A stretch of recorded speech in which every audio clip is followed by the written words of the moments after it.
Hi, my name is Angela Dawson and I'm going to be doing a speech on legalizing medical marijuana. For many years, the United States government has prohibited drugs such as marijuana from being sold on the marketplace.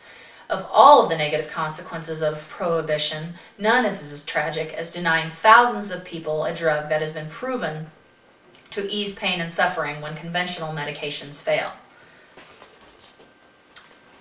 Should the suffering be convicted and placed behind bars?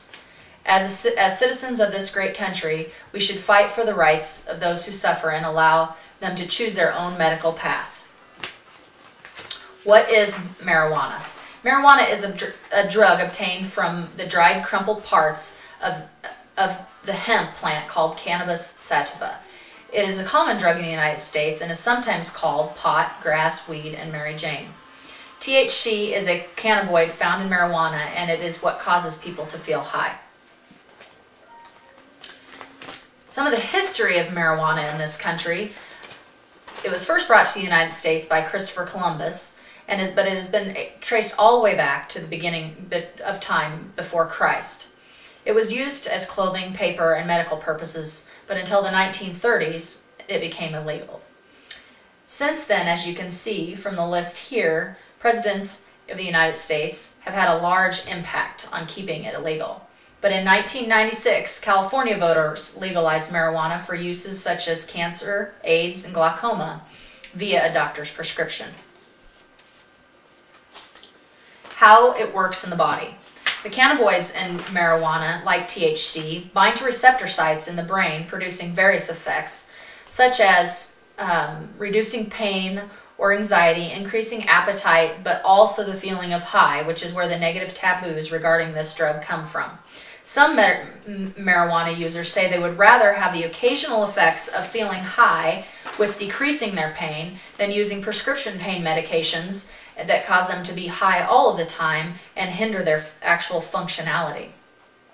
People who could potentially benefit from using medical marijuana are anyone who suffers from the following: AIDS-associated wasting syndrome, nausea and vomiting associated with chemotherapy, pain with diseases such as chronic diseases or cancer, glaucoma, Parkinson's. It relieves some Parkinson's symptoms associated with Parkinson's disease. In 1978, a man named Robert Randall went against the government using marijuana. They tried to convict him for using marijuana for medical purposes. He had glaucoma, and the doctors told him that he was going to eventually go blind. Robert Randall started using marijuana, and it decreased the side effects from the intraocular pressure that causes people to have glaucoma and leads to blindness. It slowed it, and he didn't become blind. He won his lawsuit in 1978, and the Federal Drug Administration started a compassionate IND program in which 8 members were allowed to join. It quickly grew popularity, and in the 1980s, due to HIV, hundreds of applications were made and 35 applicants were accepted. But in 1992, George W. Bush and his War on Drugs campaign closed this for everyone.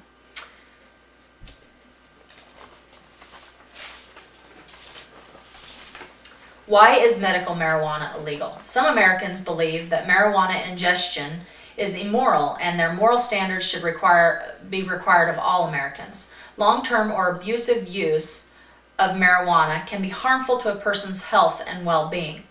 Secondhand smoke from marijuana can be harmful to others.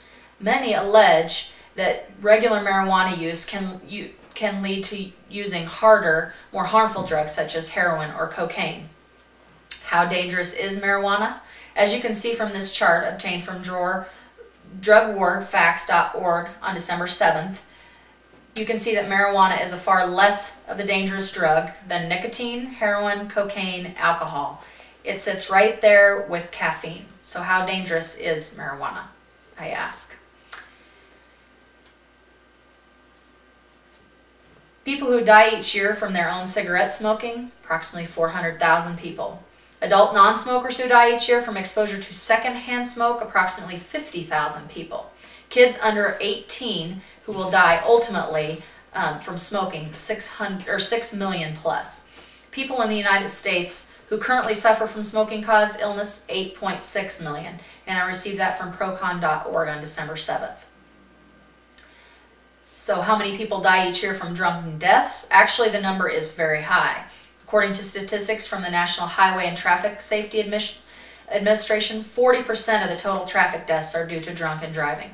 Alcohol abuse is linked to over 75,000 deaths each year from diseases associated with alcohol abuse: cirrhosis, digestive tract cancer, breast cancer, and hepatitis. And that was retrieved from procon.org on December 7th as well.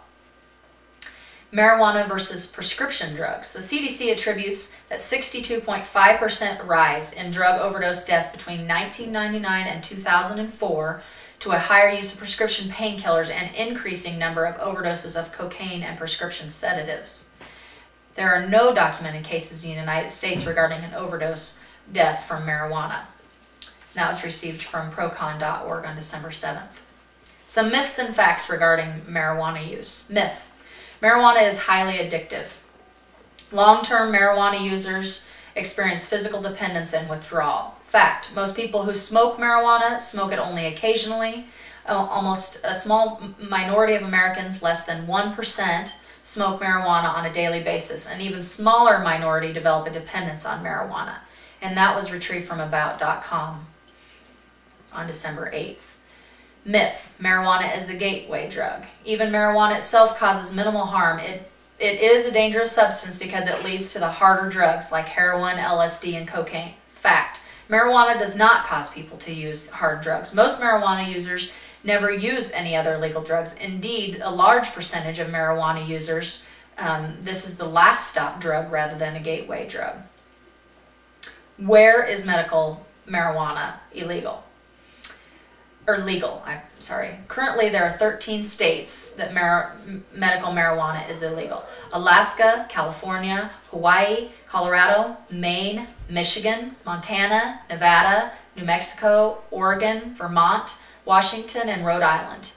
7 other states are currently considering medical marijuana bills in their legislature: Illinois, Pennsylvania, Minnesota, New Hampshire, New Jersey, New York, and North Carolina.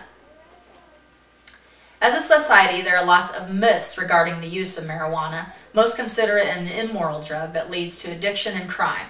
We need to stop invoking our beliefs and morals on others and allow them to make their own choices, followed by the advice of a physician regarding their medical management.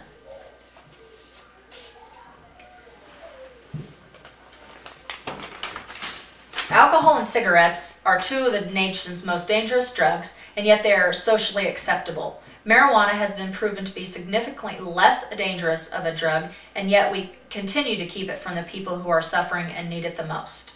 I'll leave you with something to think about today. If the words life, liberty, and the pursuit of happiness don't include the right to make your own choices, then the Declaration of Independence isn't worth the hemp it was written on. Thank you.